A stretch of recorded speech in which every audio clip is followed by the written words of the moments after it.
connected with Take Two Radio on Facebook or Twitter at Take Two Radio. For email updates on future shows, follow at Blog Talk Radio. For previous episodes, upcoming guests, and more, visit take2radio.com. And good evening, everyone. Welcome to Take Two Radio. I'm Pam, and I'm normally the host, but today that's not my job.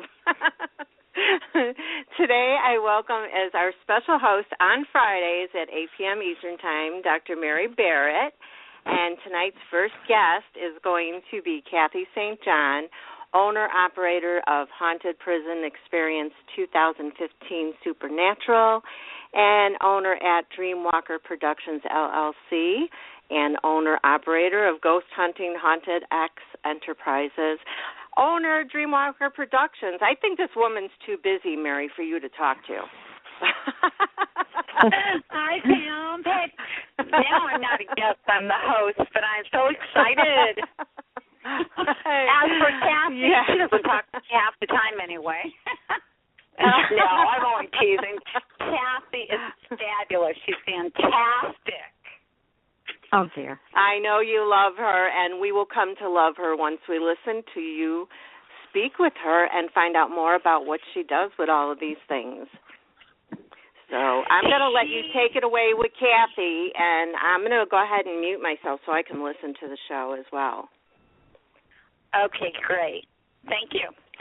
Hi, everybody. You're welcome. I just want to say first that if anybody is interested in taking their business to the next level, contact Pam.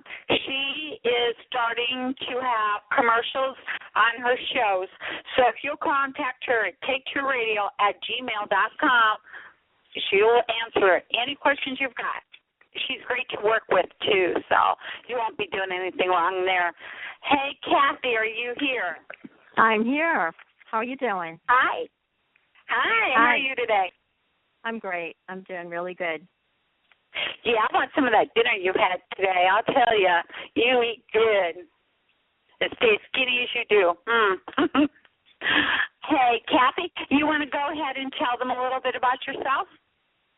Okay. I'm the co-owner of Haunted X Enterprises, and we do haunted houses. We do consulting, producing, and we actually operate the haunted houses. And we like to do them in haunted locations. Also, I just started a business, DreamWalker Productions, and we do promotional event planning, and we are now featuring Mary Barrett. So I'm really excited about that. We have some. Okay, do you want to tell them where you're located out of? Yeah, sure. I'm located in Maumee, Ohio. Okay. Last year I started with you at the Ohio State Reformatory. And right. Do you want to tell them a little bit about what we did? Oh, sure, yeah.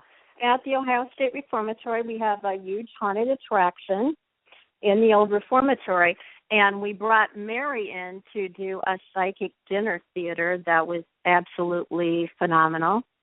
She came in and did gallery readings and walked around and gave messages to people.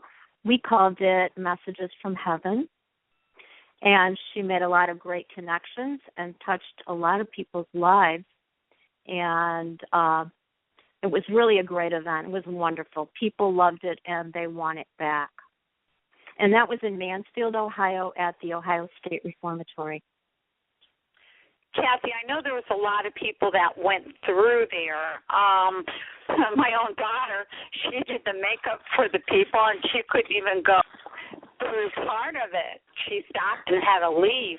How many people would you say goes through that from September through November?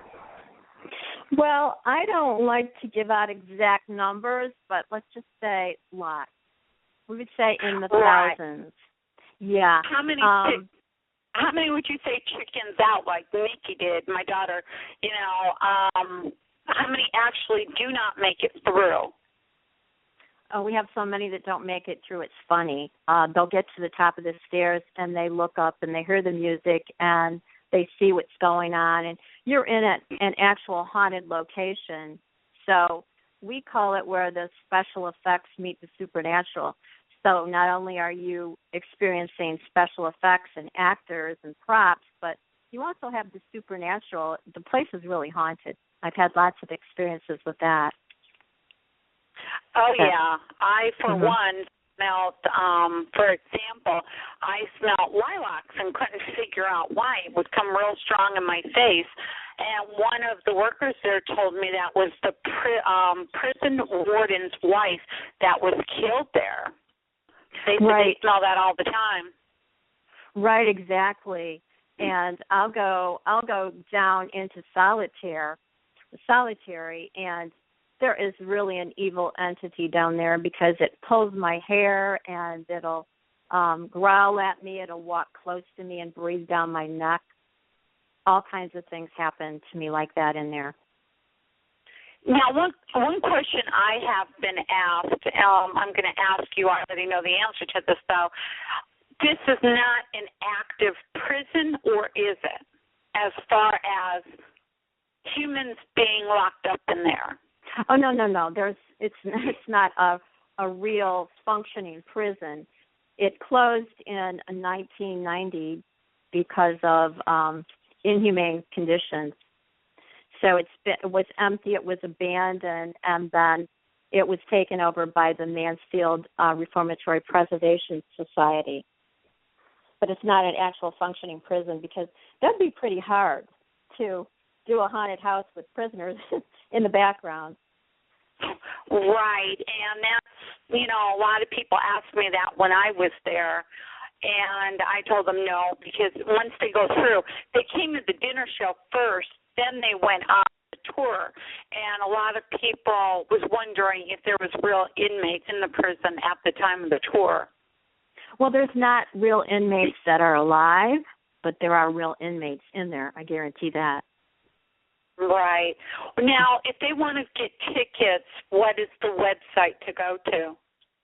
Okay, what they want to do is they want to go to hauntedx.com, and you will see a space on there that says buy tickets, and you can purchase your tickets right online. You can do it from your phone or your computer, and we scan it right from your phone if you want to do it like that. So it's hauntedx.com. Okay, and what type of tickets do you have? We have general admission tickets, and they are now $20. And we also have Speed Pass tickets, and they are $30. Now, Speed Pass tickets are something that you probably would like to get if you don't like to stand in line for a while, because we've had upwards of 6,000 people in one night. So that's a lot of people to get through. And if you're waiting in line, if you don't like to wait, I suggest you get the Speed Pass. Yes, believe me, I worked the Speed Pass last year. You want Speed Pass. Yes. We had a good time there last year. It was fun. We did. It's a lot of fun. There's so many people and there's so much energy running around that it's just fun standing there and watching them. Right. Now, you run this with your husband, Myron. Yes, that's right. And he walks around. I have to laugh at this because Myron walks around with a cigar, and he's dark. And he's got the dark hair, and he wears the dark clothes. So what he does is he likes to stand there and scare the crap out of you because you'll turn around and all of a sudden see this big, huge figure in dark clothing. And a lot of people, I've seen him scare a lot of people, and he didn't do anything but just stand there. It was funny. Right. Well, he's scary all on his own, that's for sure. Yeah. And, okay, why did you want to start DreamWalker if you have Haunted X? Why did I want to start DreamWalker? Well, I want to do something else, and also because I met you, Mary, and you are the most incredible psychic that I have ever come in contact with, and I've met a lot. And meeting you and seeing what you do, it prompted me to want to start a business to promote you and get you out there. Now, I can't remember if you said yes or no to this, But have you ever gone to a gallery reading like we did up there before?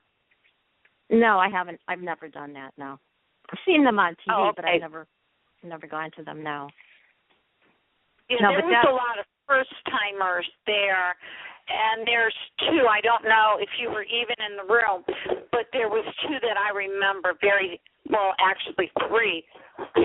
One was on my birthday, and I remember I passed around like a little box of stones that the people would pick out a stone with their eyes closed.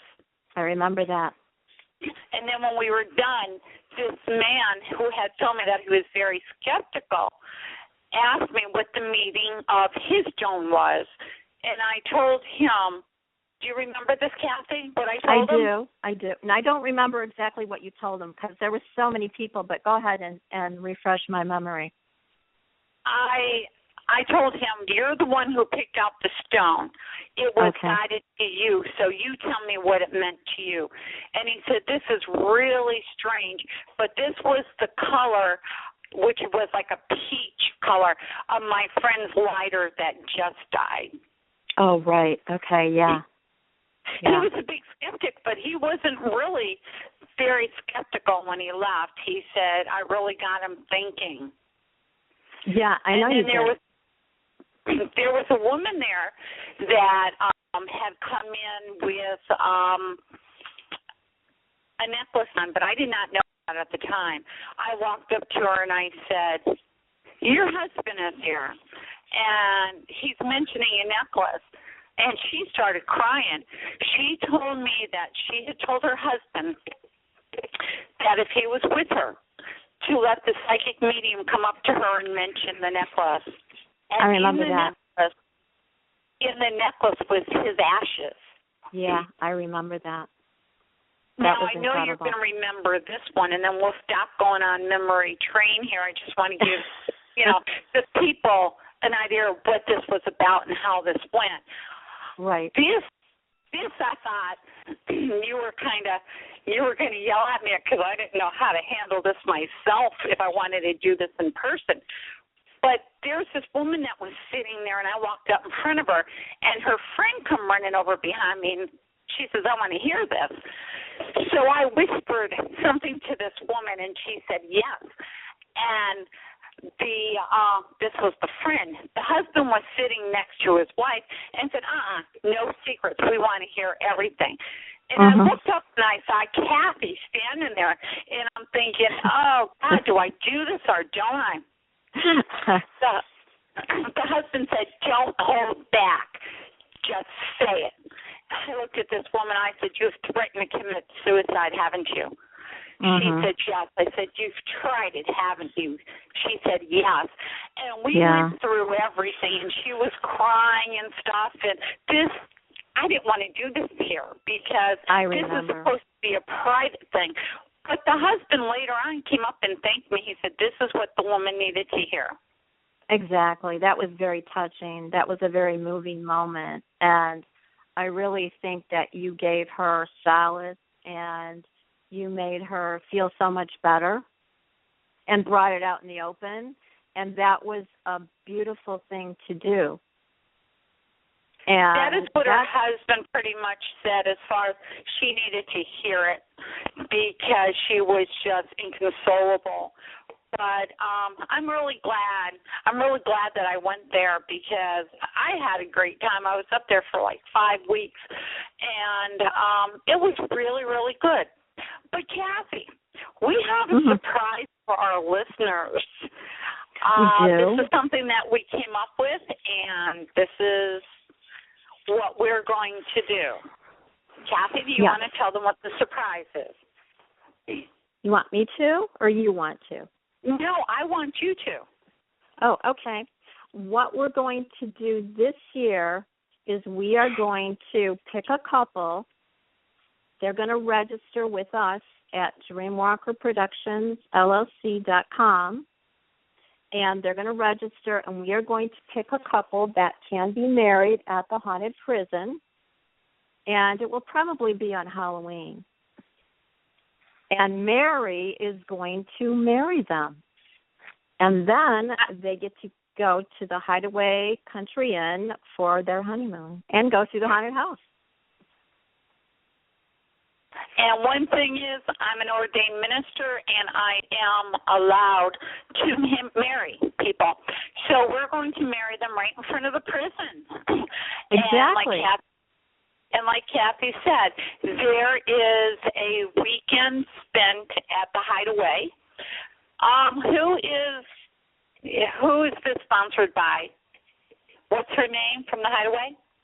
Victoria at the Hideaway Country Inn in Bucyrus, Ohio.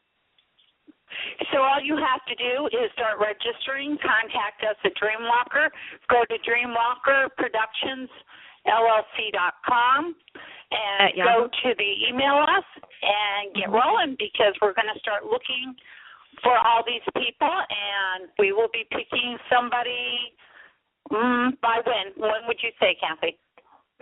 Well, I'd like to have it in place at least a couple weeks beforehand. So do it as soon as you can. Okay, and when are we going to pick the couple? How about Labor Day? On what day?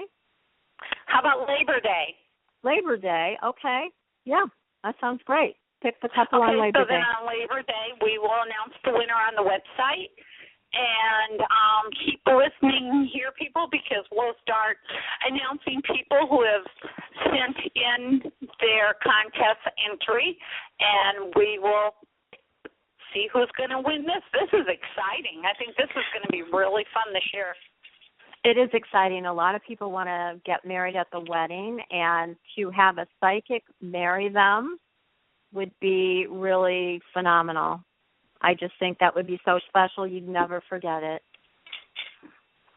I think it's going to be really good. Now, I'm going to ask a question. I already know this answer, but people are asking me if I am coming back this year, and I tell them yes. I know you and I have talked about a couple other different things going on, but I guess they're just mainly wondering if we are still together, which is kind of weird since everybody knows that, you know, you're my agent and stuff. So, they're asking you that? Amanda and all them, some people from the Haunted X, they've been asking me if I was coming back this year. Okay, I don't put things out there. I make people wait. I like to be mysterious and let them wonder what's going on. But you're definitely coming back. They know that. Most of them. Now they know. Yeah, if they're listening now, they know. And right. I wonder if the two people that I'm thinking about is going to enter their name in this contest. You know, funny, and I had a feeling because you actually have predicted them getting married before they even know about it. You never know. I think that's probably going to happen, and they could be the ones that are going to be getting married there. We'll see. I think that would be really, really great. I think a wedding, I've seen people get married in black wedding dress, and the man is dressed up. All I can think about is Lurch from the Addams Family, you know. So this is going to be very interesting. It will be a lot of fun. I've seen them before dressed like that, and we actually did promotions.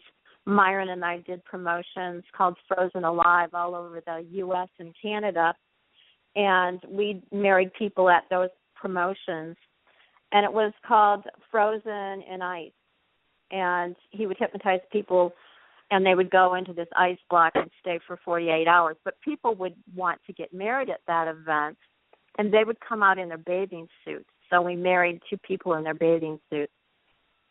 Oh, wow. At this event. Yeah. So this is really fun. This is going to be so much fun. Halloween will be just so much fun. So make sure you register. We need to get you, you're going to love me for this, we need to get you, and actually we need to go to Illinois and get Pam too, and I need to do a past life regression on both of you people. Oh, I can't wait to do that. You're going to be find out doing which it a were in long the past time. life. I'm sorry? Do what? What did you say? I said, can't wait to find out what you were in a past life. Oh, right. I think I had several. I remember one, actually. I think I remember one. Can you do that? Can you remember them? Yeah, I believe you can. There was a kid that was just noted on TV and on the internet. He's 10 years old, and he remembers his past family. He even went to them. Really? Yes. Okay. Well, but I think I had this remember. one lady that I was hypnotizing. She had 24 past lives. Oh my goodness, that's a lot. And for the people listening that do not know, I'm everything actually. I'm a psychic medium. I'm an ordained minister. I'm a doctor of divinity, which equals a bishop in the Catholic Church. I'm a college graduate. I'm a mom. I'm a grandmother. I'm a daughter. I'm a Reiki master. I'm a master life coach. I'm a master of hypnotism. You name it. And I pretty much do it. So Kathy's got a lot to work with here. I do. So we need to get you out there everywhere so everyone can experience what you do. Now, Kathy, let me ask you about the Haunted X. Okay. Now, we know, do you want to, I know that you're very guarded with how you set up and what you set up, but do you kind of want to take the people through a tour, just tell them kind of what it's like to go through it and what steps they would go through, like, go up the stairs and go, not any of your, emanations or anything like that, but just kind of the steps and, what they would kind of see if they were doing a regular tour? Sure. Well, we change the tours every year, so the path is going to be different, of course, every time you go. But you enter in the area where the guards and their families used to live. So that's where you actually enter, and you go up the big steps, and you go back around the areas where they lived. They actually had their homes there, so they had dining rooms, bedrooms, living rooms, bathrooms. You go through all that, which is very creepy. Yeah. And I didn't know that. You didn't know that? No. I just thought it was a regular type prison where the warden had his office and the, regular offices that come with the prison. I didn't know that they lived there. Right. The whole family lived there. Wow. The children and people would actually come out on Sundays and tour the grounds and have parties and picnics on the grounds. It was a very beautiful place. It looks like an old castle. But anyway, that's where you start. You start going through their living quarters.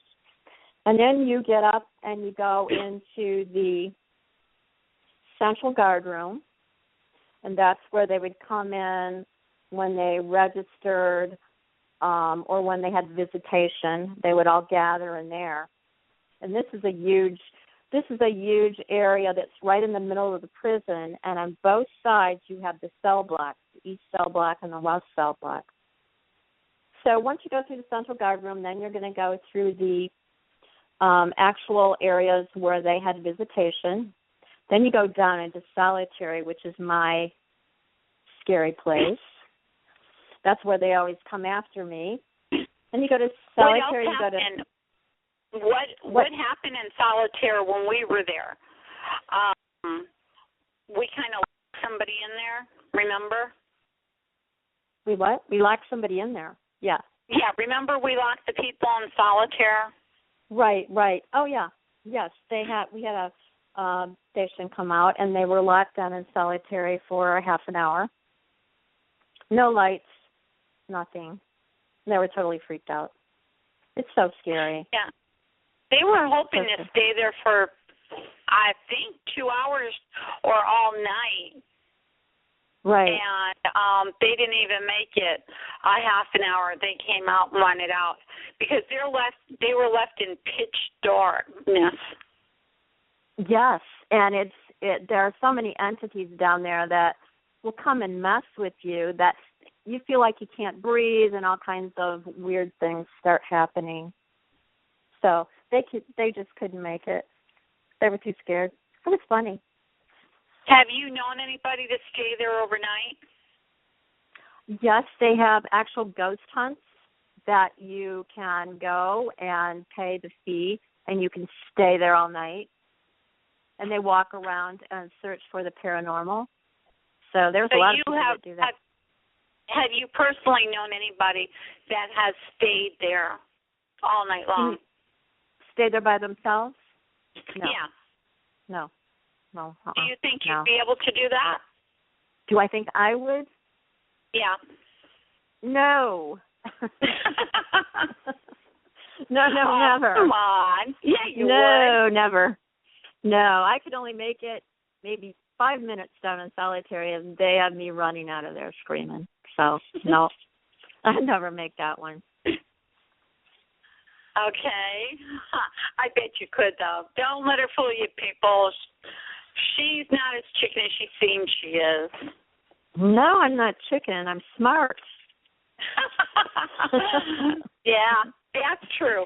But no, I think that you would. I think you'd make it through solitaire. But okay, when they go through solitaire now, there's exits, and I know when I walked through there, somebody was ahead of us, and they thought they were going to go out the exit door, but they actually don't. They go where?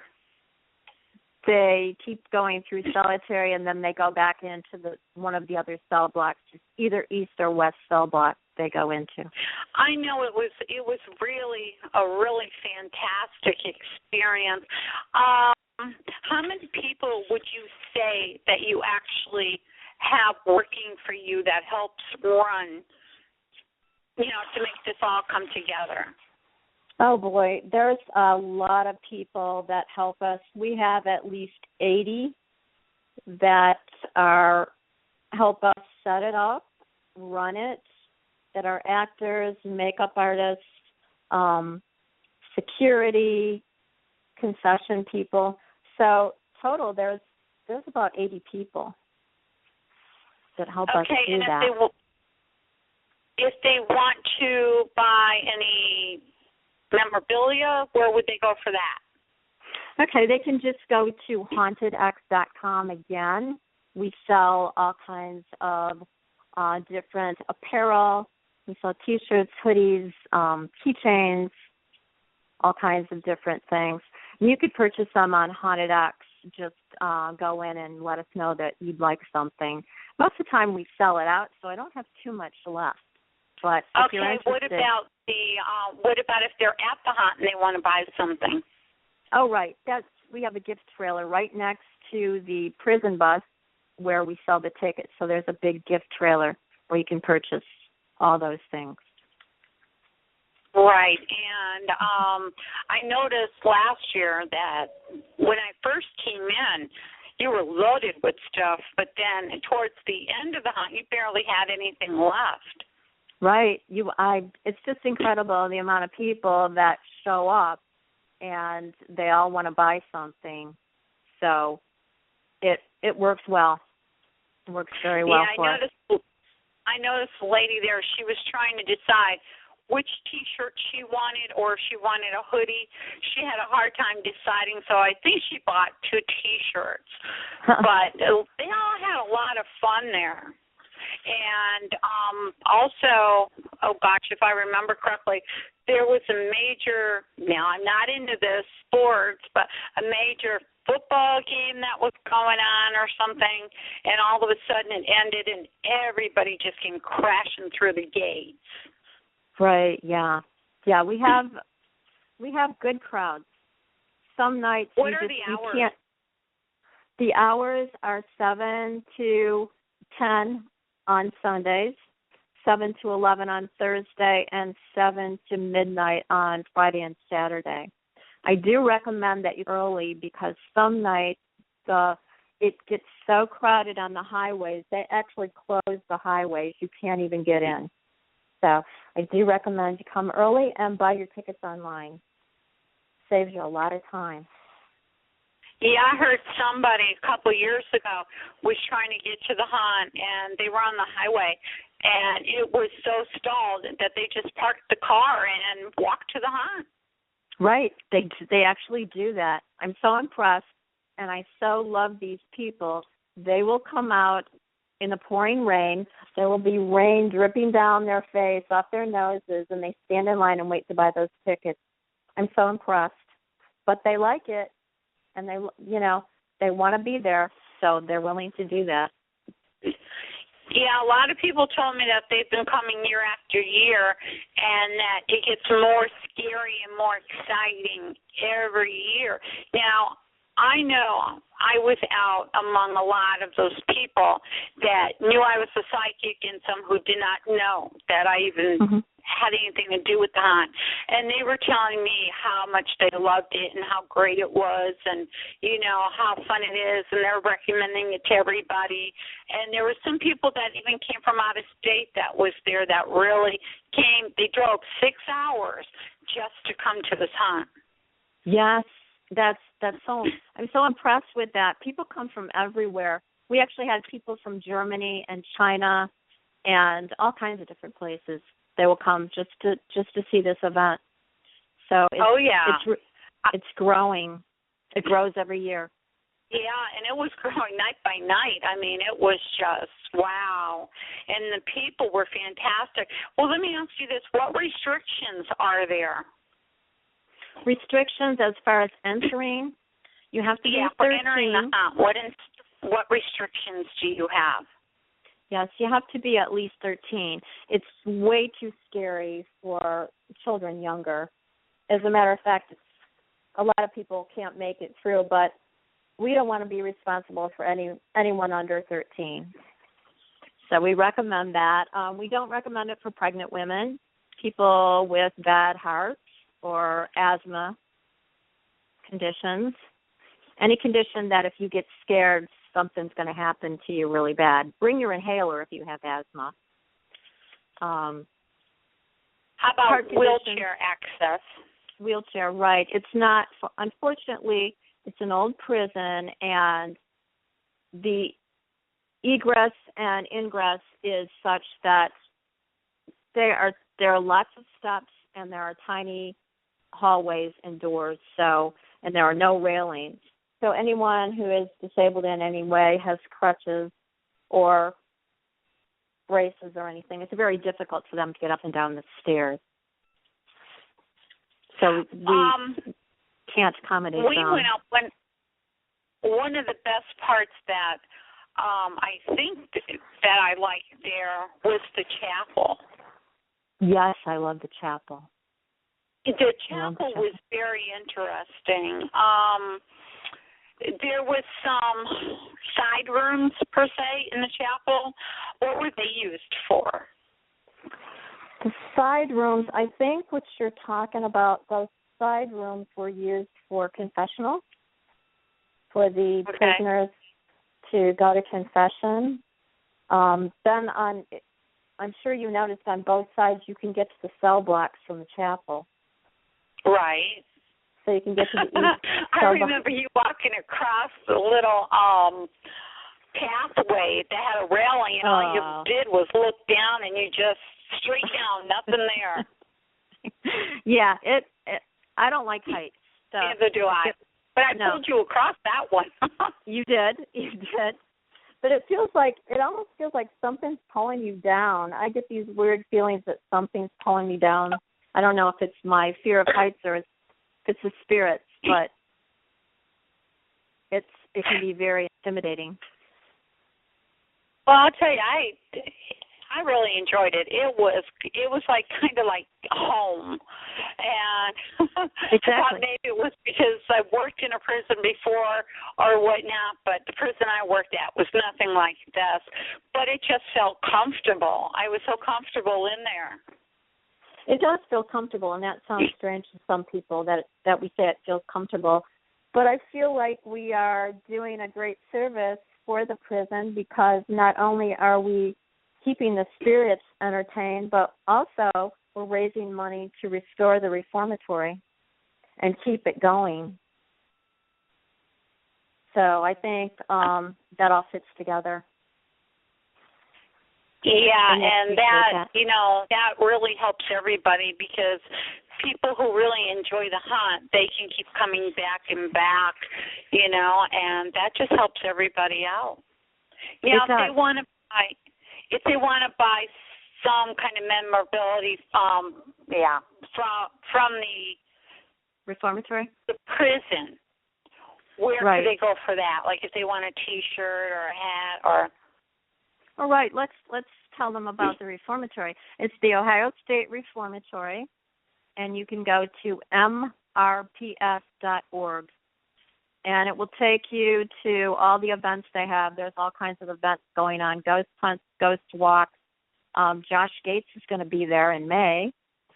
There's all kinds of different things. And you can purchase T-shirts and all kinds of different things. Books about the prison. Now, do you have tickets on sale for Haunted X starting now if they want to buy their tickets ahead of time? I absolutely do. They're on sale right now. So go to hauntedx.com, buy your ticket. Make sure you get in this year. It's going to be really busy. Okay, I have a question, which I had somebody ask me last year. They wanted to know if they are allowed to come and meet you. They've seen Myron, but they wanted to meet Myron's wife, and they've never seen you. That's because, I'm always behind the scenes selling the tickets and helping everyone keep everything together. So I'll be there. I'll be out front if anybody wants to come and meet me. I'll be there with you. Yeah, there we go. So what else would you like to say about anything that we have talked about? Well, I want to make sure that people go to DreamWalker Productions and they find out the events that you're going to be at, and they make sure and register and come to see you because you are something that people need to experience.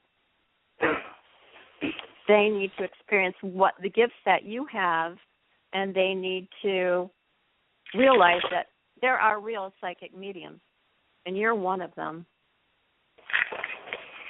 Okay, let me ask you this. What would you say intrigued you the most by me? I mean, what set me against the rest of them, per se? Well, for one thing, you didn't ask me any questions. You told me. You just asked a name. And then you went on and you told me all these different things. And they all were right. Everything was right. You also told me things that I have never expressed to anyone. I've never vocalized these things. So how could anybody know them? I found that just fascinating. Also, you gave me a gift from my aunt who passed away. And you told me things about her I didn't even remember. I remember that. Yeah. You told me about the shirt she was wearing, and it had something on it, and she was laughing about it. And I had forgotten all about that event. We had actually made dinner for her. It was spaghetti, and she spilled spaghetti on her shirt, and she was laughing. Yeah. And you told me that. You told me that. Now, how could anybody know that? I never talked to you about her. I never told you anything about her. And I didn't know you really at that time I gave you the readings either. No, you didn't. And here's another thing.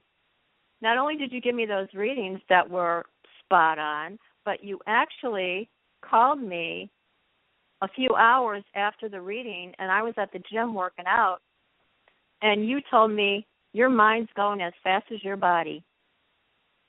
You didn't know what I was doing. I was on a treadmill. You didn't know what I was doing. Now, to make it clear to the listeners, you've never been to a gallery, but have you ever been to other psychic mediums for readings? Me, personally? Yeah. Have you ever had readings before I gave you readings? Oh, yes. I've had other readings. Okay. And they were okay. I mean, some of this stuff was so generic that it could pertain to anyone. I mean, it wasn't, they didn't tell me specific events like you did. Right. Also, they asked me way too many questions beforehand. So I feel like when I look back at that I actually gave them the information. They just kind of turned it around and gave it back to me. Right. You didn't do that. Yeah, and that's what I try to watch because, I want the person to realize that I'm real and they're getting real information. So I usually ask for confirmation so I can give it to the person that I'm reading. Right, and that's amazing, that confirmation that you, all of a sudden you'll just spit this out and I'll go, I said to you, what? What did you say? And it's amazing. It really is. Last week, as you know, my uncle died, and I was with him when he died. It was such a, I don't even know how to explain it. It was just a really strong experience. Right. He told me that my grandmother was there and that my father was there. And, with everything else that a psychic medium, who are real, we know that there are some bad ones out there that are just looking for money. But with the real ones out there, they tell you, hey, your mom's here, your grandmother's here, or whatever, and they give you all that information. And when a person is dying and can lay in the bed and tell you, hey, so-and-so's here, it's like, wow. I don't know how people could be skeptic. I don't either. I can understand them being skeptic about the person claiming to be a psychic medium, but an afterlife, I don't know how they can even question it. And if I'm not mistaken, Myron was very skeptical of me when I first came up there. Yes, he was. Wasn't he? Yes, he was. That's because... and then he stopped. Right. That's because he's a magician and he's an entertainer, so he's done what they call cold readings, which are fake readings. Right. It was kind of like a Houdini meets the psychic medium type thing. Right. And they're always trying to debunk the psychic medium, but he can't debunk you. Well, I tell you what, her husband used to be an Elvis impersonator. Oh God. And I'll tell you what, I would have loved to see him because you know what, he has got this stance, I think, still, the black hair and the shoulder width and stuff.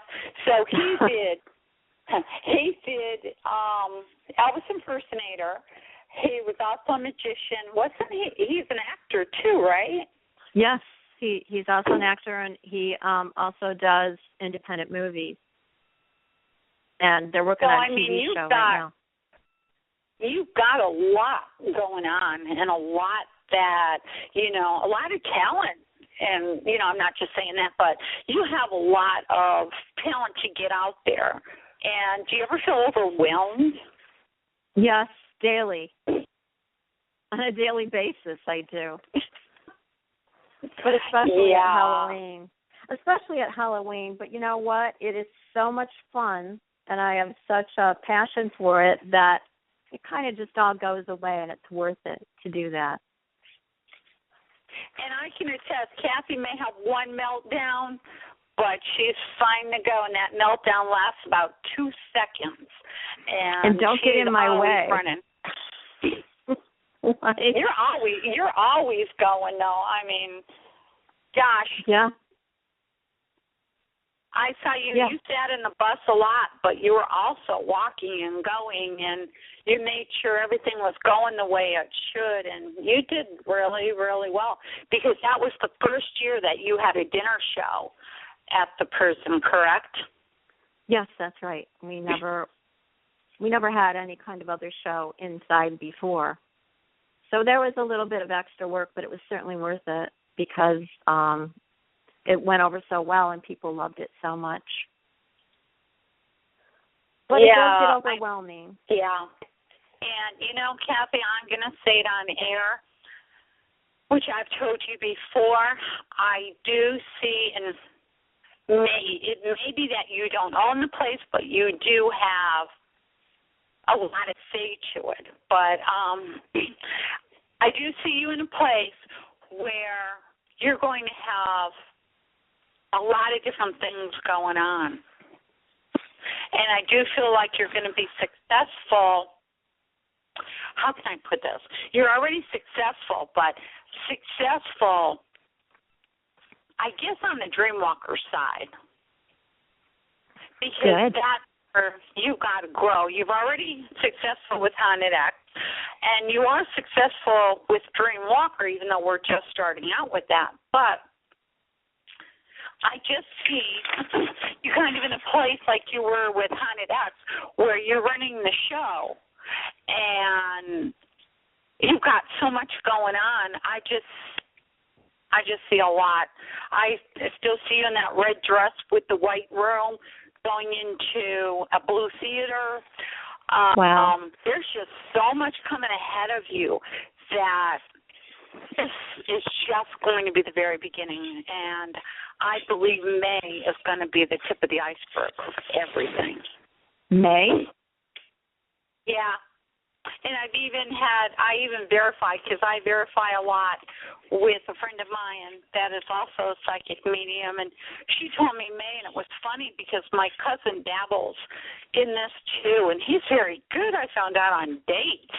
And he told me today, he said, keep an eye on May 19th. And I go, what's May 19th? He says, just watch May. Really? Yes. I can't tell you how excited I am about that, especially when you give me all these predictions, because I know you're accurate, and I get so excited. Yeah, I don't really see us sitting down very often. I think we're going to be going and doing a lot of different places, and I do see us on airplanes too. So, and like I told you, at one point there's going to be private plane. That's right up my alley. Private jets, red dresses, yep. Diamonds, and champagne. Well, I do see that you're going to be running and doing a lot, and that means I'm going to be doing a lot. And I think it's good. I think it's finally coming where everything is coming together and where everything's supposed to be. Because if you know it or not, well, you do the astronomy. I don't. But from my understanding, this is the weekend where you put all your good intentions and everything you want into place. Exactly, for the total eclipse tomorrow. So anybody who wants good stuff, they need to put it in place now and let go of all the negativity. Absolutely. A lot of big events are coming and a lot of big changes are coming. So this is a time to dig in and get rid of the old problems and put your best effort out and your best intentions out, because the cosmic energy is really amped up in the universe for the total eclipse. Now, Kathy, where could people go to find out our events, where we're going to be, to keep track of us? Well, DreamWalker Productions, LLC. So you can just go there. Right. And all the events will be listed, DreamWalkerProductionsLLC.com. You can also go on Facebook. We're on Facebook, DreamWalker Productions. We'll be putting them out there. As soon as they come in, we'll put them up. Okay. What else would you like to add? We have a few more minutes here. That if there's anything that you want to tie up or anything that you want to talk about. Well, I did want to say that I'm going to be doing astrological readings for people. I'm going to put that up on DreamWalker as well. So along with your psychic readings, they can also get astrological readings. So we can put those together. Okay. When are you planning on starting the readings? Like, describe that a little bit for somebody who doesn't really know what it is or what you put into it. What do they need to tell you? All right. All you need for an astrological reading is your name, your birthday, and the exact time and place that you were born. And then we can do different readings for you. We can do yearly readings, progressive readings. We can do readings comparison for people, for relationships, for different places to live, locations. There's all kinds of different questions that you can ask. You can do it for business, just about any question that you want to ask. But what if they don't know the exact time that they were born? Then I can look that up on an ephemeris. I can look up by where they were born, and we can look up the location by the latitude and longitude. And we can find the time that they were born that way. Okay, that's good. Mm-hmm. I don't have a clue. I don't do astrology or numerology. No. I have enough on my plate with what I do already. But you do. Astrology is very popular with people. So that's a really good thing to be putting up. When do you anticipate starting to do the readings? I'm going to brush up on my skills. I haven't done it for a long time because people told me it was evil. But I don't really believe that it's evil. It's more of a science than being evil. Like people will say sometimes to you, psychics are evil. But I know they're not. And so do you. I mean, go ahead. You've come up against it where people have said it was evil. Oh, yeah. But isn't astrology more or less scientific? Absolutely. That's why I like astrology, because it is science. The planets and how they affect you and their movements and the houses and the different times. You can actually go to a different location to change the outcome of what would happen in your life, which I find fascinating. Yeah, it sounds it. I mean, yeah, I've had an astrology chart done before, and I don't understand half of it because I don't go into that part of it. And it's scientific. I mean, that's more scientific than a psychic medium is, because we can't prove anything except our confirmations. But you're doing it the way the planets are lined, and that is, to me, that would be very scientific. It is. It actually is. Yes, it's calculated, and it's been around since Jesus Christ. I mean, the three wise men followed the star, so it's been around. Right. It's been around a long time. And if they followed it, I guess. How accurate would you say they are? The readings are extremely accurate. Extremely accurate. But everyone has a different path to follow, and I think you can change your path. Nothing, like you say, and like you told me, nothing's written in stone. Right. So things can always change. That was the question question I was going to ask you. If you do a chart for somebody and they deviate from that chart, their reading changes also, correct? Right. Say, for instance, they move to a different area, they can change. You can never change your personality, but your reading changes every day because the planets move. So it's variable. It can all change. You can't change your basic personality, but you can change the outcome or how you would deal with it. Right. How you deal with a certain situation. Yeah, and that's like when I give somebody a reading, I'll tell them you're on this path, but if you go just a little bit off that path, you've changed your whole reading, or possibly your whole reading. So astrology and the psychic medium go hand in hand with each other. And as we've talked about doing, we can have the astrology and have a reading for the people too, if they want the combo.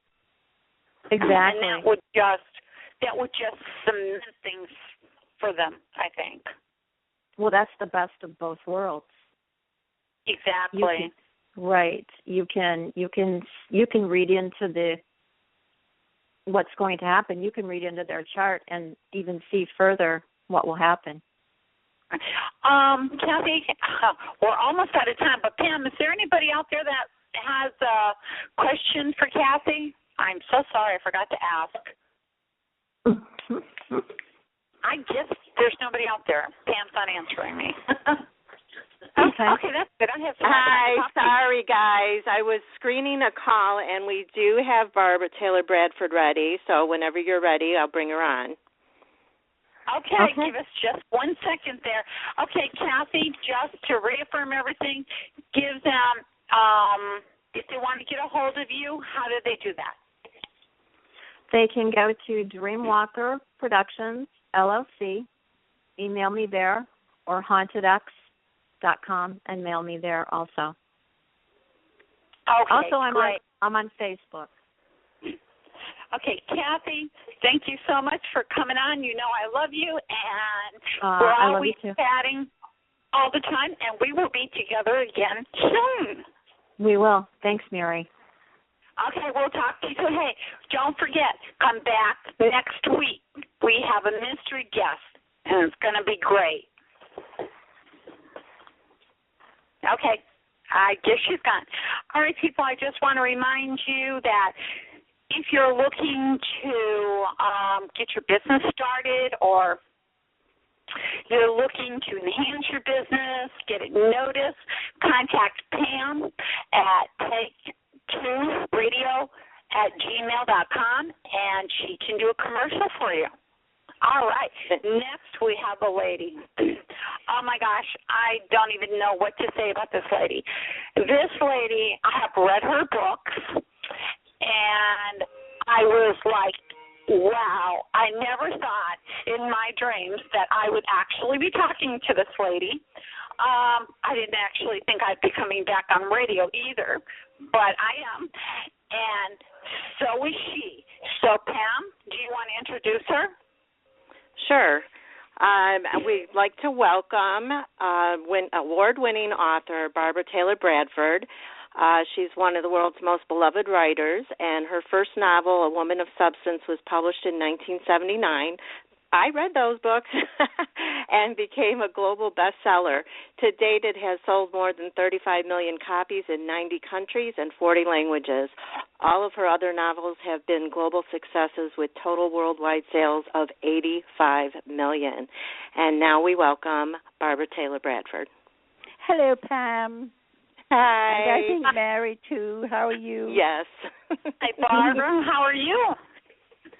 I'm good. I'm here in Manhattan, and you're sitting out in sunny California, I think. I'm in Tennessee. Oh, you're in Pam Tennessee. is in Illinois. Oh, well, they gave me the wrong information, but I know that part of the country, and I love America. I've traveled backwards and forwards from New York to California to everywhere you can think of promoting my books over the last 30 years. And I must say it's a vast and beautiful country. Well, I tell you what, I just love your accent. Well, I think I sound more English when I've been in England. And excuse me, I have been talking my head off about my book, The Cavendon Women, which came out there last week.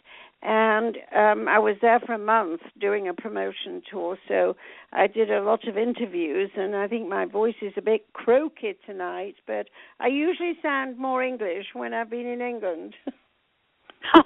I think everybody does. I think it's adaptability, because I notice when I go back up north to where I grew up in Pennsylvania, I kind of get that accent, and then sometimes when I go to North Carolina, I pick up a little bit of their accent. So I think it's where you're at that really brings it out, but your accent is really nice.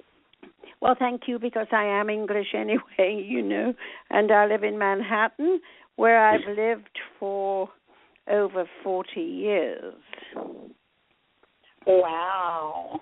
And of course, A Woman of Substance was written in New York, and it's a strange thing that a friend of mine asked me the other day. She said, do you think that sitting across the Atlantic made it easier for you to write this book?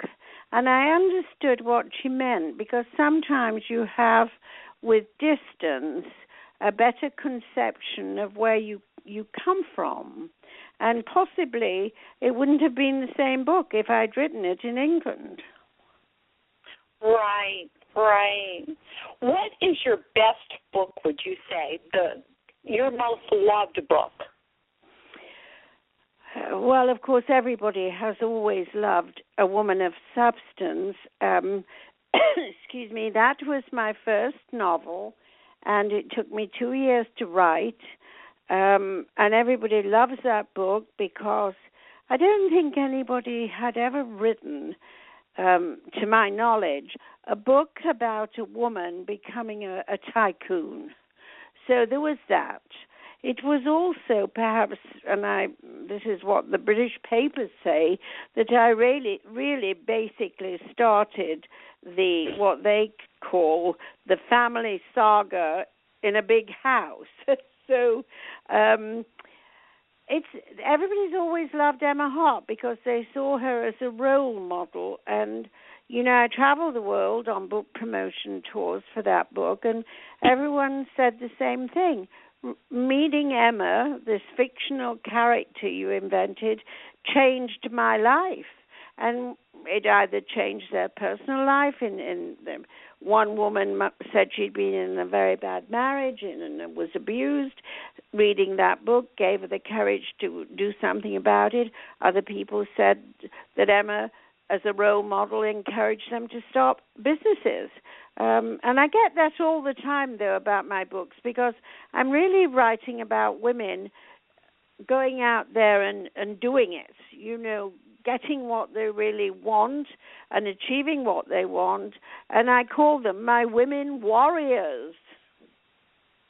Right. And, I think everybody touches everybody's life in one way or the other, because I hear a lot of what you're saying. I'm a writer too, but it's just on my experiences, nothing compared to yours. But I have people telling me when I give them a reading, which I'm not sure if you know, I'm a psychic medium, and when I give them readings, they're like, wow, you have cleared that up for me, you have helped me. So that is really good to hear.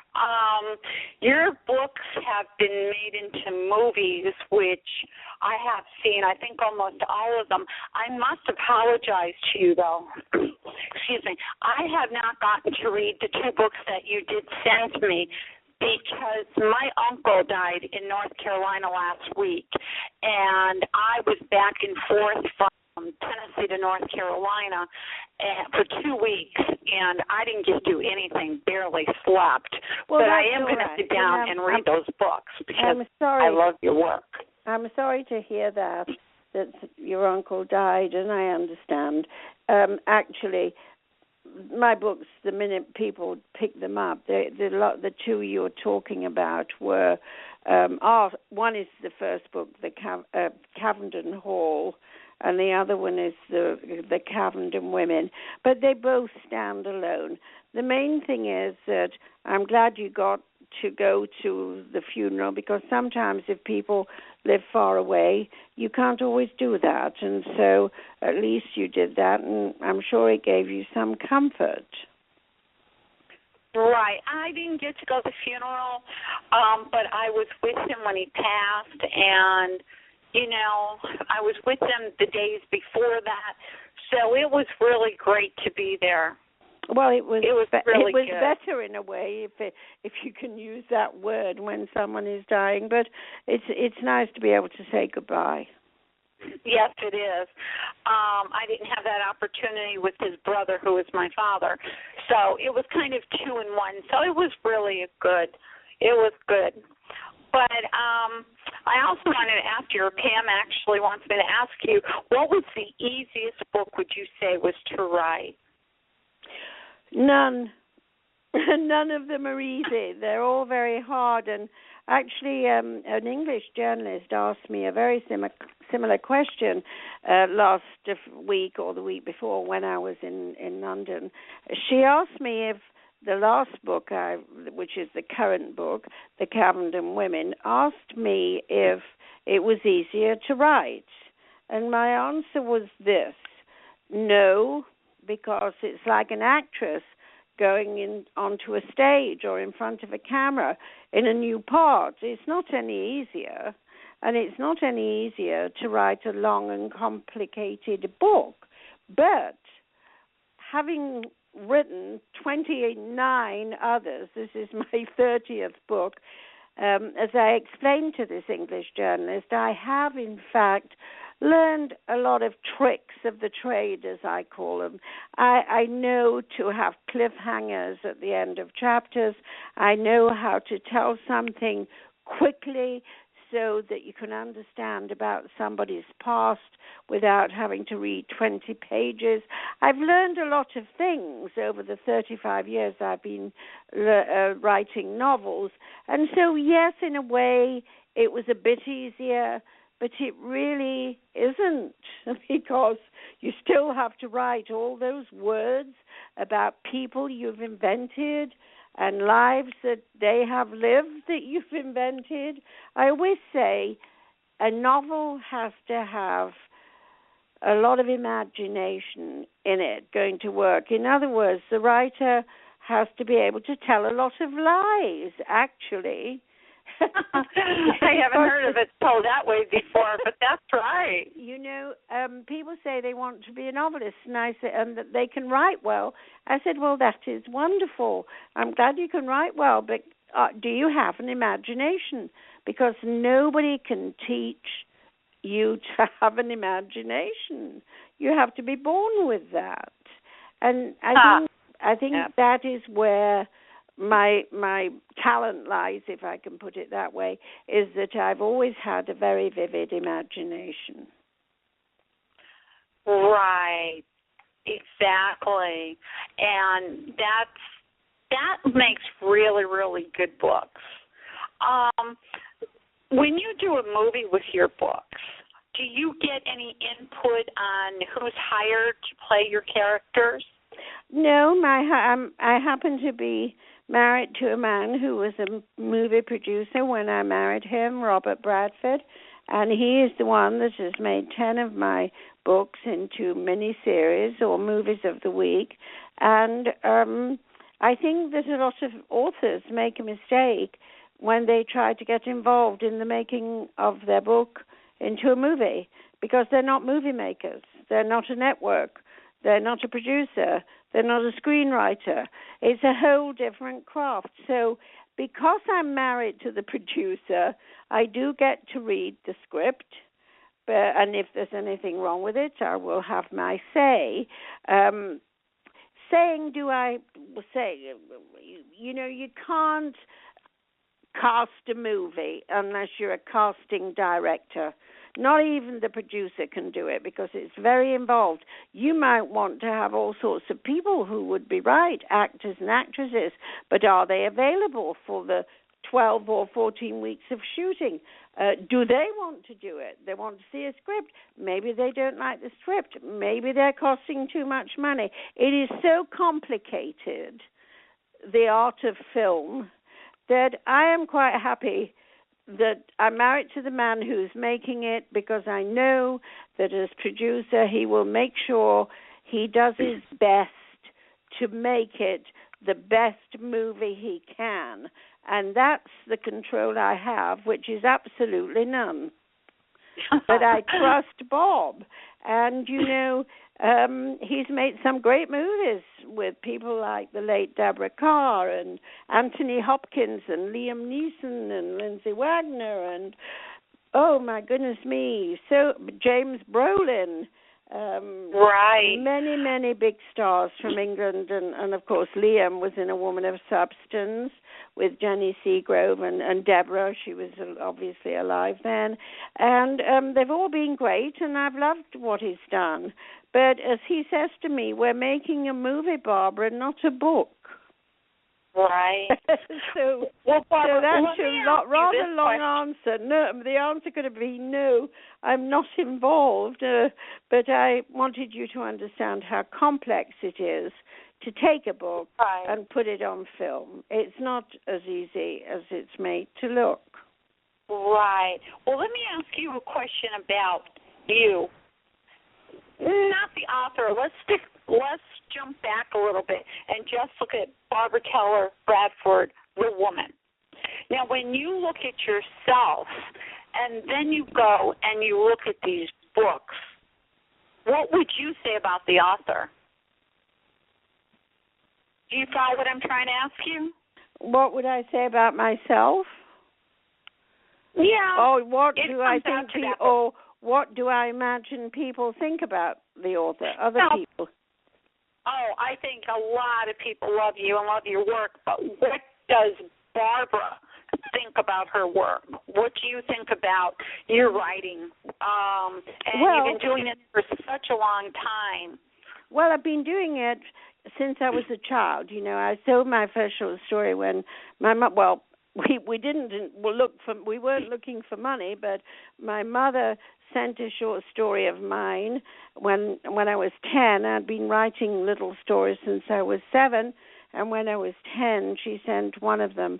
She liked it, and so she sent it to a children's magazine in England, and they said they would publish it. They were always asking children to make contributions to the magazine, and we did. And actually, we were thrilled when they said they wanted to publish it, but we didn't expect to get a postal order or money order with the letter, which we did, for a big 10 shillings and sixpence, which was a lot to a little girl.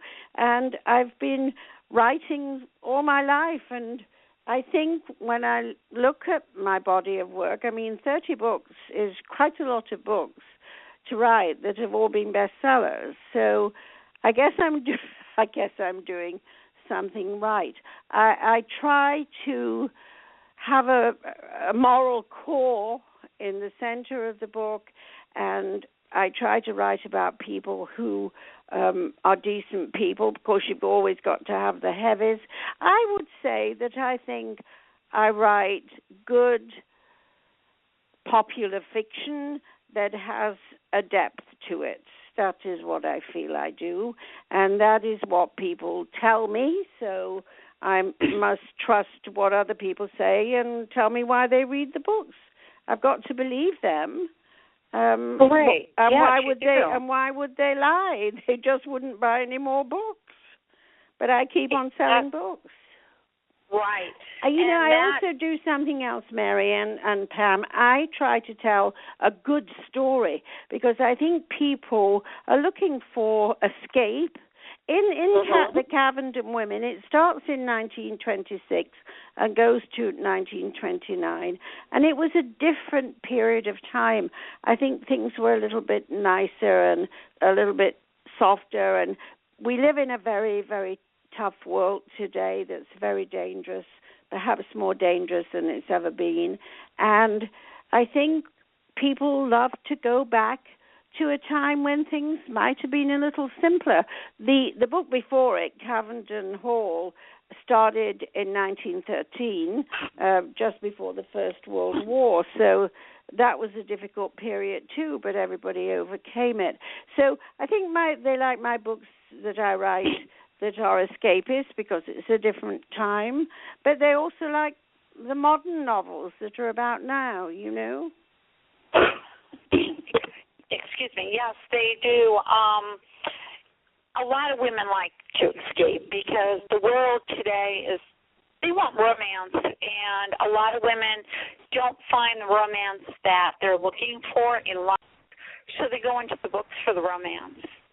And let me ask you this.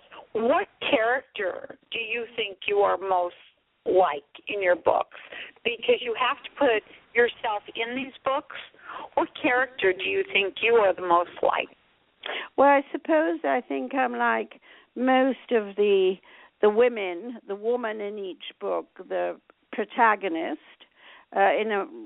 using a woman of substance as a yardstick. A friend of mine once said to me, well, Emma Hart is really based on you, isn't she? And I said, well, I hadn't thought of it that way because I wasn't a servant. I didn't live in the early 1900s, like 1904, and I didn't, own a great department store.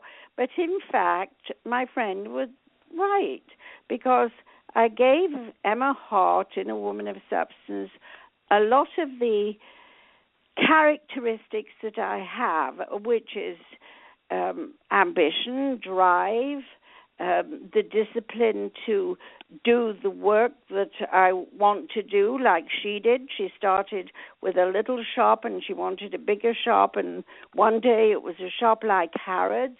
So I gave Emma those characteristics that I have: the drive, the ambition, the discipline, stamina, focus, concentration, and really the dedication to achieve what she set out to do, and which I've achieved what I set out to do. So I think I'm like Emma, or Emma's like me, but some of the other characters too that are in my other books, because you've got to be able to stand in somebody else's shoes if you're writing about them.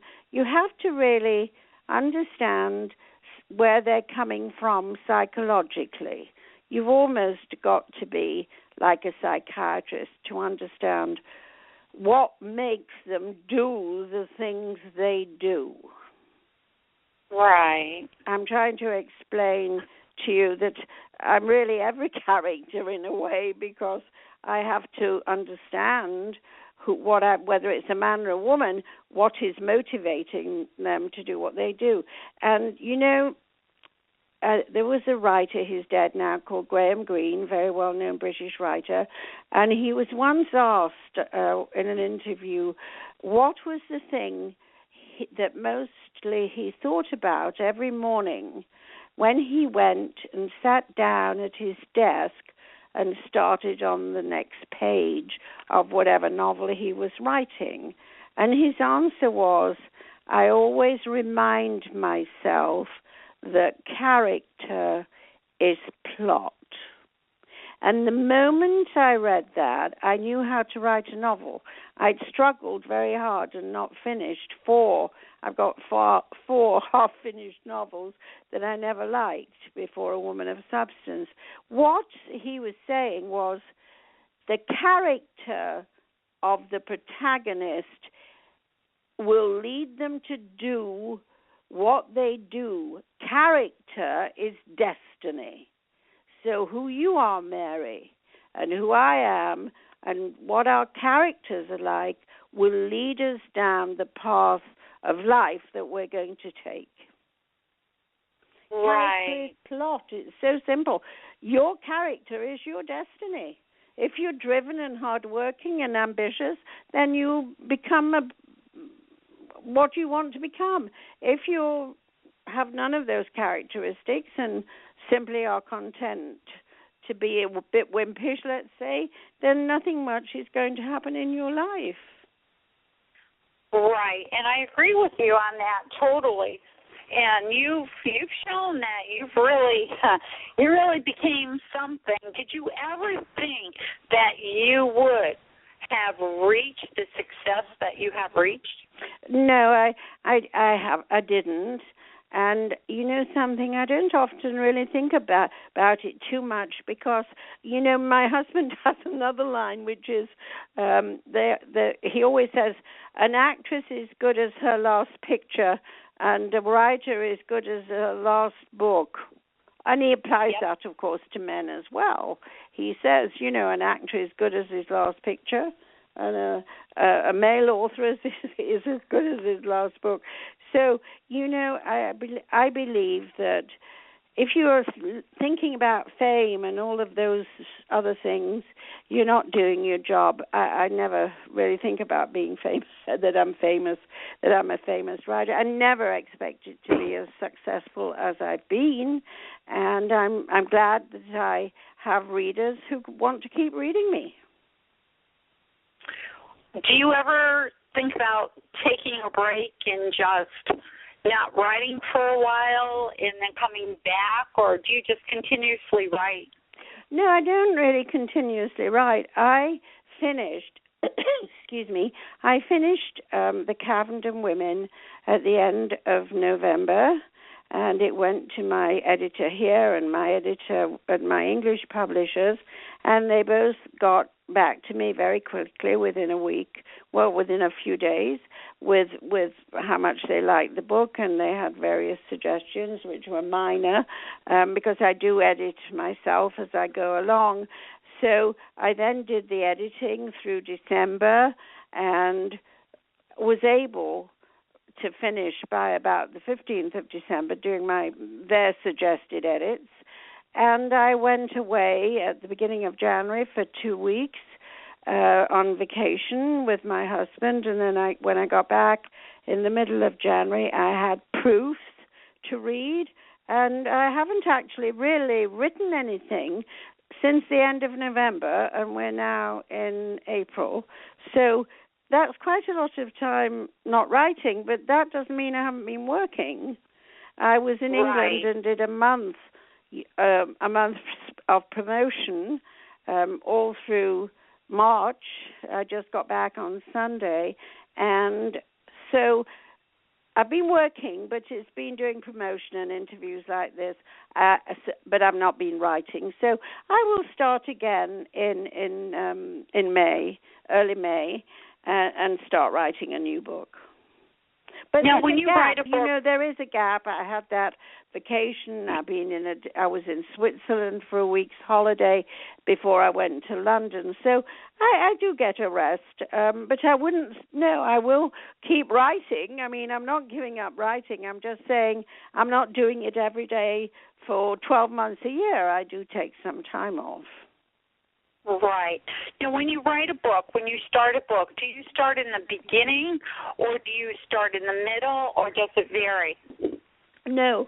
For me, I have to, I start, actually what I do, and I never really understand it when some writers, I read about other writers and they say they just sit down and start writing.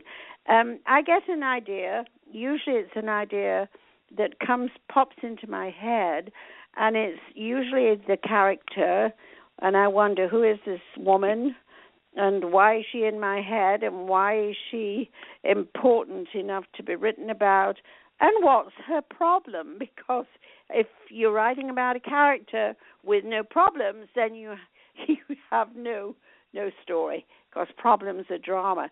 So I actually sit down with that thought of this person that's entered my mind, and I write an outline for myself. I've got to work out the story, the beginning, the middle, and the end. I really have to know the story, and then I develop the other characters and the plot lines, and I keep a postcard, a lined postcard I have a shoebox on my desk, and I put a card about Emma. We'll stick with a woman of substance, not to confuse everybody. I'd have all these notes about Emma on cards, and then Paul McGill, Emma's brother, Emma's parents, the other characters. And I have quite a lot of research in my books, historical research, if they're set, in a different period. So I do the research, and I don't really start writing until I know who the major characters are. I know what the storyline is, what the plot is. I know how the book is going to end, and I've done enough research to start. I think if you do too much research, you just keep researching and researching. I get enough to be able to start and research as I go along if I need more. But I don't just meander. For me, I've got to have, how can I put it? I've got to have a blueprint. When an architect builds a house, he doesn't just go and get some people with bricks and says, put some bricks there and we need a roof. He does architectural plans. I plan out the book before I start writing it. And you see, I also edit because I was a journalist for many years, so I edit myself, which means there's not a lot of editing goes on with my books. And I start on page 1, and I tell the story from page 1 until page 500 or whatever. I don't jump around. I tell it the way you're reading it when you get it. I went to college, and that's how they taught us how to write. You do the index cards, you do the outline, and you tell the story from beginning to end. Now, did you learn this formally, or is this just something that you yourself? No, I went to work on a newspaper when I was 15 and a half, and I went to a private girls' school, and I knew nothing about how to write a novel. All I knew was that I wrote all these stories. I got a job on the Yorkshire Evening Post in the north, where I lived in the city of Leeds. I got a job as a typist through one of my school teachers, and I was a typist there for a while, and I started doing stories for the paper on my own, and I got noticed and was interviewed at one moment by the editor, who said he was going to move me from the typist pool to work as a junior reporter, and a few months later he did. And that was it. I became a cub reporter on the Yorkshire Evening Post, a fully fledged reporter when I was 16, and I was made woman's page editor when I was 18, and I left that paper when I was 20 and went to work in London. I got a job on a magazine, and then later I was on the London Evening News. So I had quite a training in journalism first, so I believe that has always helped me to write my novels and to think them through, because there is a phrase in England. Most news editors say to their new young reporters the following: who, when, where, what, and how. And my news editor on that paper, when I finally became a real 16-year-old girl reporter, said that to me. And so, who is it? What happened to them? Where did it happen? Why and how? So you see, that's the kind of training that I had, and it's always stayed with me, and I think it comes out in the books. But I wasn't formally taught how to write a novel, because you simply cannot teach somebody how to write fiction. Why is that? Because you can't teach somebody to have an imagination. They have to be born with an imagination in order to invent something that never happened. There was never an Emma Hart. Only in my head, Right. What would you tell the aspiring authors now that want to write fiction, what would you tell them compared to when you started to how the world is today? What advice would you give them? I'd tell them the same thing. That they have to, if they have the ability to write, then they have to sit down and think, what is the story that I want to tell? And why am I telling it? And how does it start? And who is in it? And what is their motivation? Just everything I've just said now is all I could ever tell anybody how to write a book is you must have a story. You must write about something that you can really come to grips with, and you must pull the reader in. And don't overdo research, and don't plant the research in the middle of the book like a lump of clay. Research has to be spread out carefully as you go along. You really can't teach anybody how to write a novel. Maybe you can teach them how to write a biography of somebody, but not fiction, because fiction is an invention. It never happened except in your head. Right. So they have. I think they have to think of the story, think of the characters, do an outline for themselves, and sit down and write it. You know, Hemingway always said the only way to write a novel is to put your bottom in. He didn't quite put it as politely as that, but put your bottom in a chair and start writing at a desk. Yeah. And, you know, there's a lot of people talk about a book they're going to write, and I say they talk it away because they never do it. So, yes, what would I tell them? I've just told you everything I know about how to write a novel. I know there's a lot of self-publishing going on out there. I'm actually one of them also. Have you ever thought about, I know you don't have to, but I'm just asking, what are your views on self-publishing versus going through a publisher? Well, I think it's much easier for the author if they can get an agent, because you can't really get a deal with a publisher without an agent, and you're not going to get an agent unless you've got something to show, which is half a manuscript or at least an outline and some chapters. I think it's much easier if you go to an established publisher and they accept what you're writing and they want to have you finish it and they want to publish it because of the distribution involved. You know, there's an awful lot of management problems that occur when you write a book and it's published, and that's why publishing houses exist. But I know that there are people who have written a book and haven't been able to get it published and have self-published, and it's become a bestseller. So, you know, what do I think about self-publishing? If you can't get a publisher, then why not? If you're really serious, why not publish it yourself? A lot of people have, and a lot of the books that have been written have been bestsellers who have or sold well and have then been taken up by established publishing houses. So, you know, I think there's a lot of opportunity out there today. I know that Amazon take books that have come straight to them as a manuscript and not through a publisher. So I think there are a lot of channels that people can use if they can't get, if they haven't been able to find a publisher.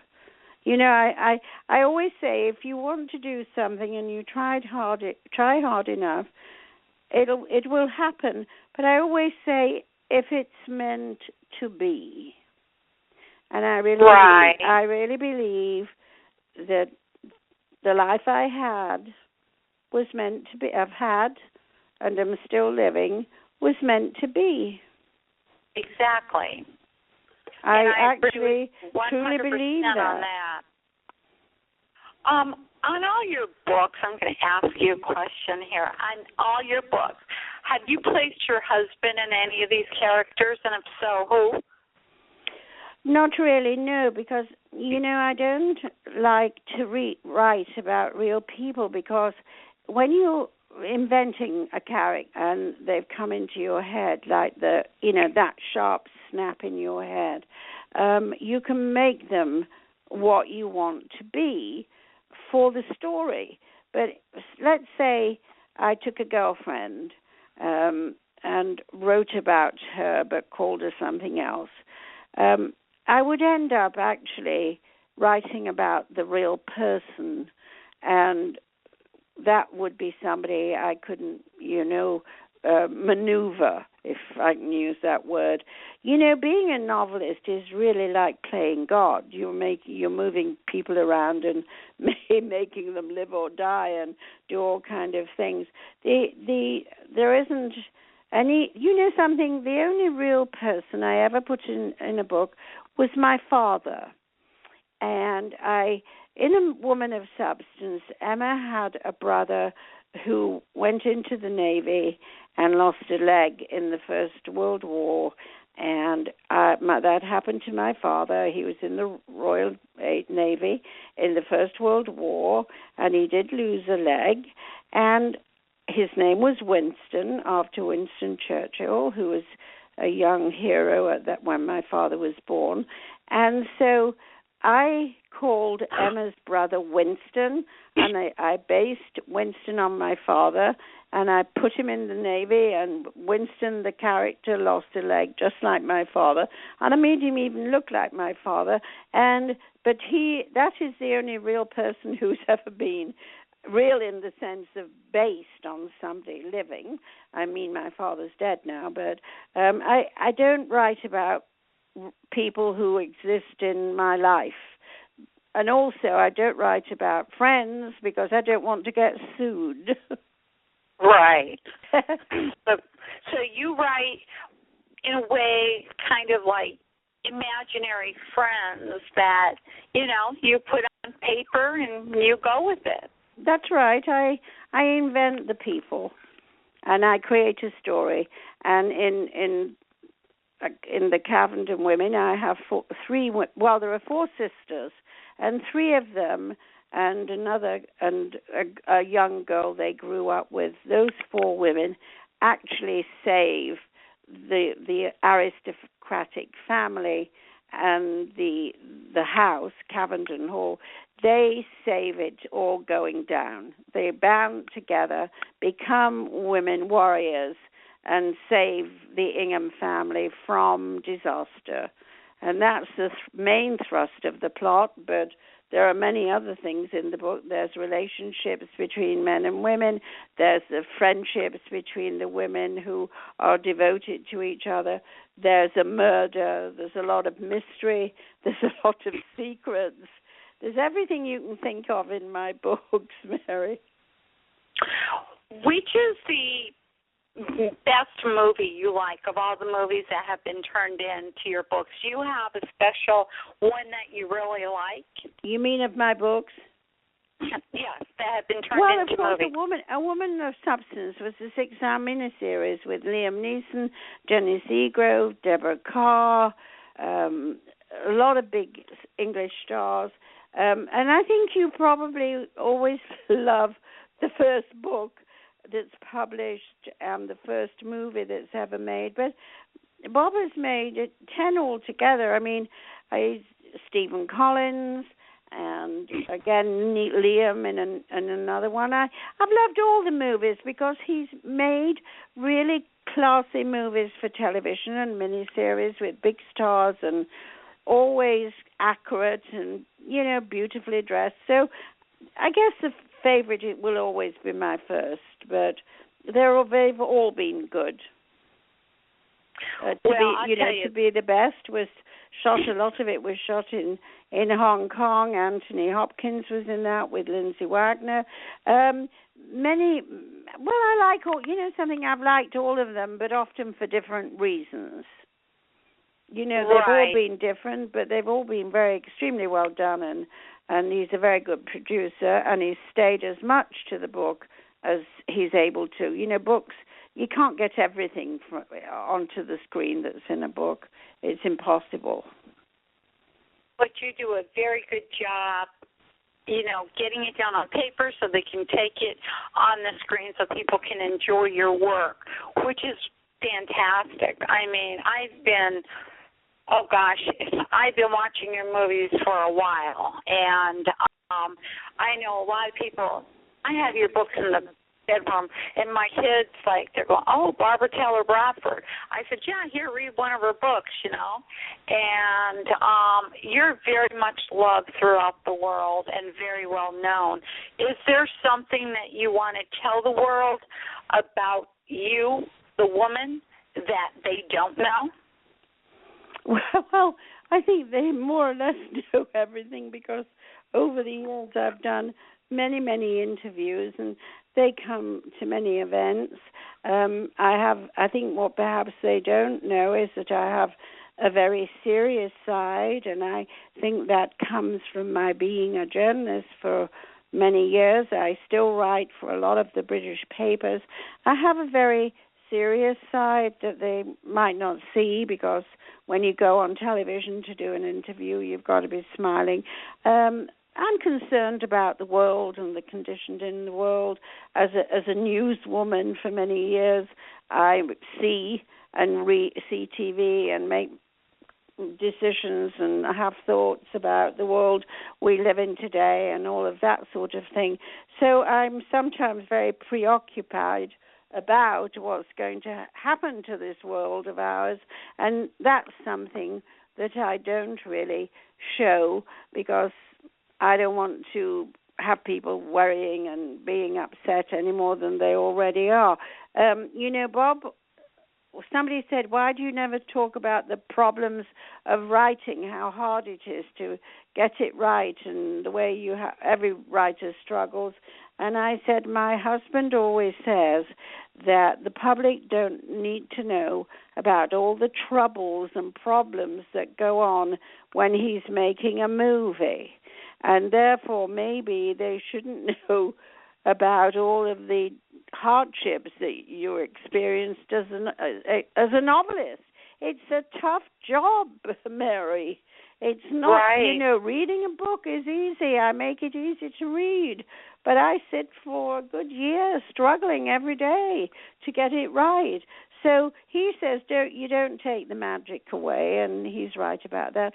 But, most people know what I'm like because they read the books, and I think they understand who I am, and which is, I hope, a good woman, a decent woman. And if you look at my books, you know that there is a good moral core to all of them. You have done such great work, and I am hoping that everybody that here tonight that is listening goes and buys all your books so that they can read all about what you have put in here. I read an article not too long ago. It says, when you buy a piece of art, you're buying years of sweat and tears and nerves that went into that art. That's true. It's a painting, a sculpture.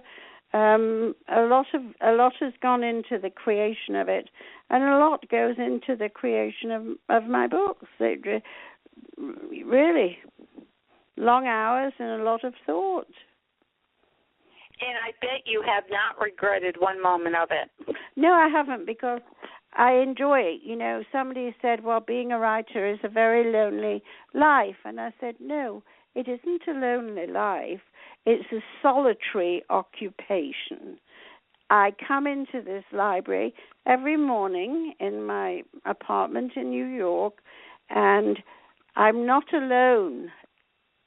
I am alone as a person, but it's not lonely because I have all these characters who are in my head and who live in this room even when I'm not there. And I come in and there they are.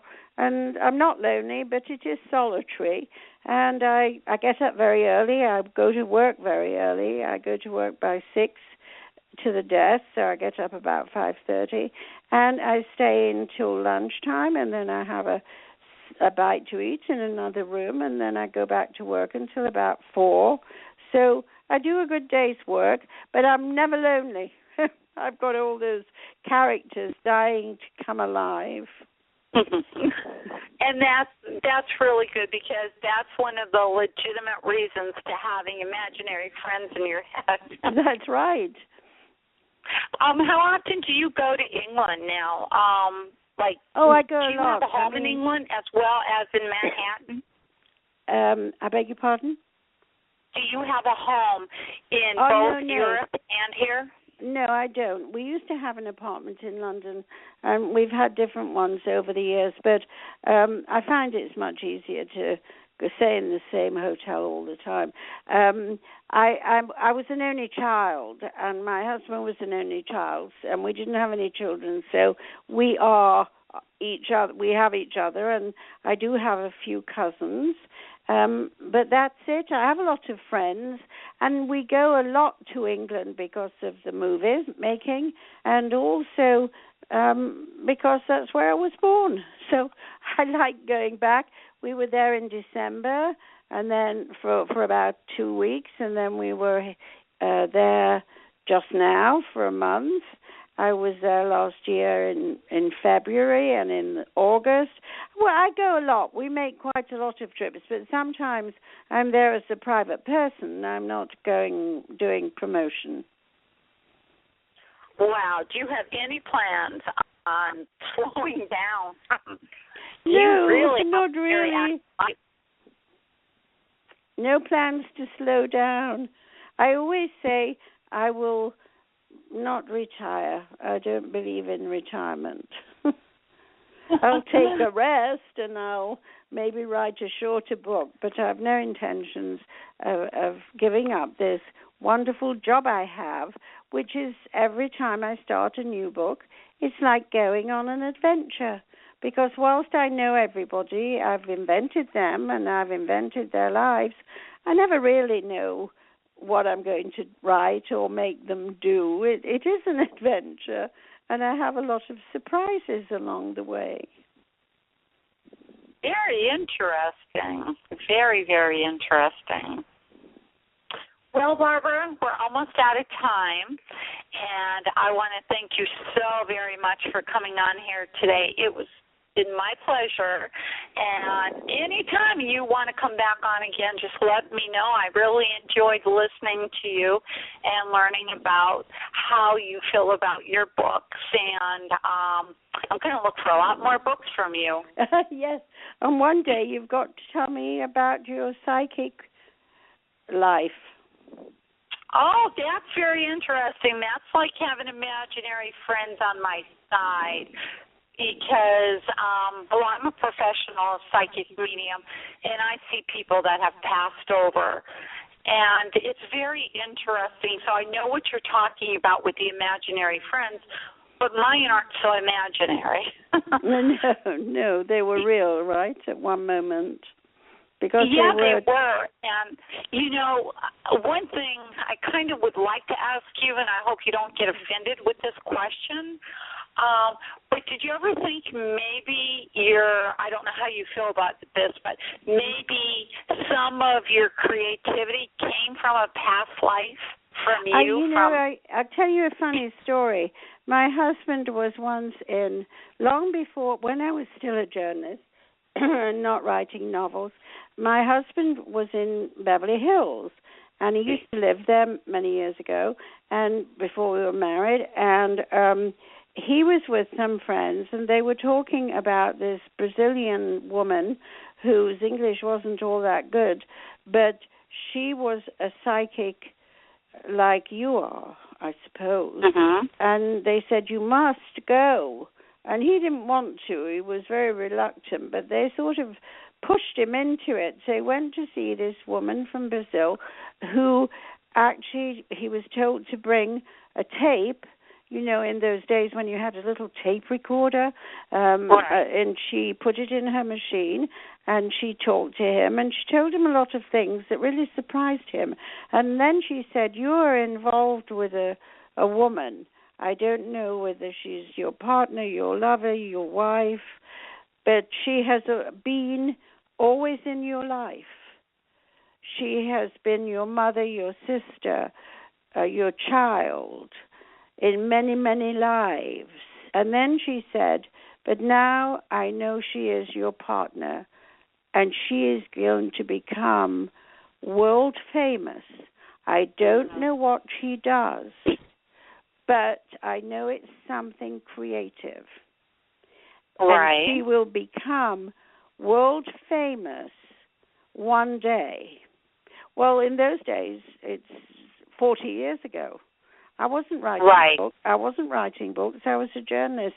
And he brought it home, and he sort of laughed about it. And I did too, in a way, when I said, oh, but it's funny, she told you things that she couldn't possibly know because you'd never discussed your early life growing up in Europe. Anyway, a few years after that, I wrote a woman of, like 5 or 6 years ago, I wrote A Woman of Substance and became world famous. And that's what he got from a psychic. Yep.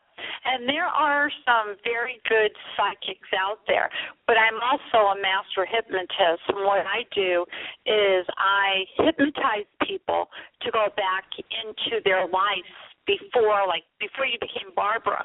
I would take you back to another life. And it's very interesting because I've had some people that I have put under. They have told me fantastic stories that we've actually wrote down the information and researched and found out it to be true.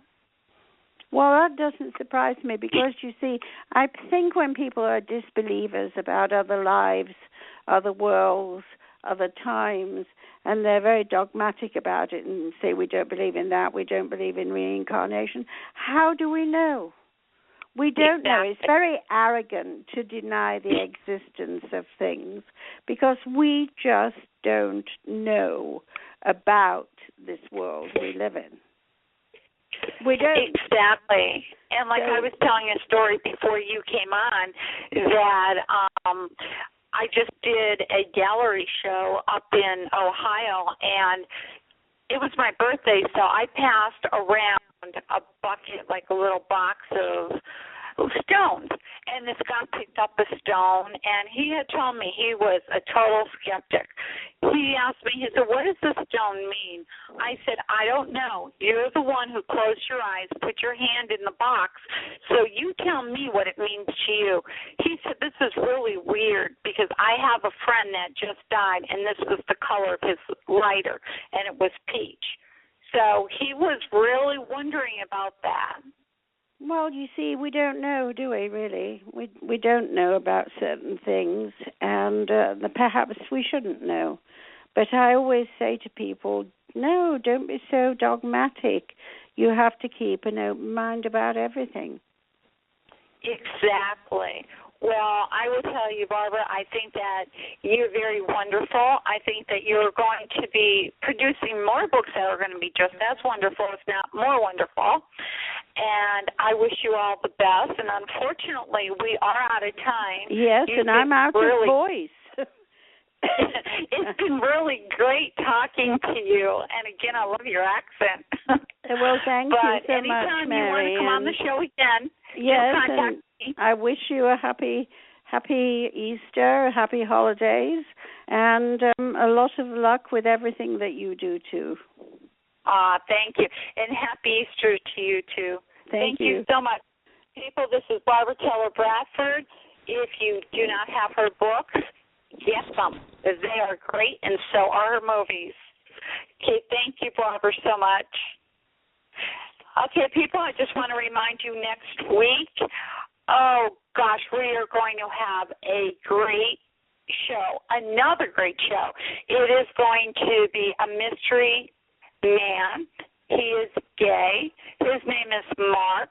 So we are going to talk about how it was for Mark growing up being gay and how it is for Mark in 2015 being gay with all the controversy going on. So you have to join us for that show. Okay? All right, people, thank you for joining. And if you do want to advertise, contact Pam at Take Two Radio. barbara-taylor-bradford@gmail.com. Thank you all. Thanks, We'll talk Mary. to you next week. Thanks, Mary, for a great show. It was wonderful listening and two very interesting guests. And I can't wait until next week. And you'll both be doing a reading. Everybody gets one question to ask, correct? Yes. Yes, we will be doing reading. Okay, wonderful. And thank you again, Mary, for joining Take Two Radio Network. I absolutely love having you aboard. Thanks, and I love being aboard. I like working with you. And we will talk soon, Pam. Thanks again. Have a good night, everybody.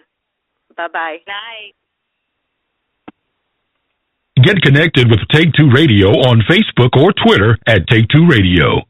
For email updates on future shows, follow at Blog Talk Radio. For previous episodes, upcoming guests, and more, visit take2radio.com.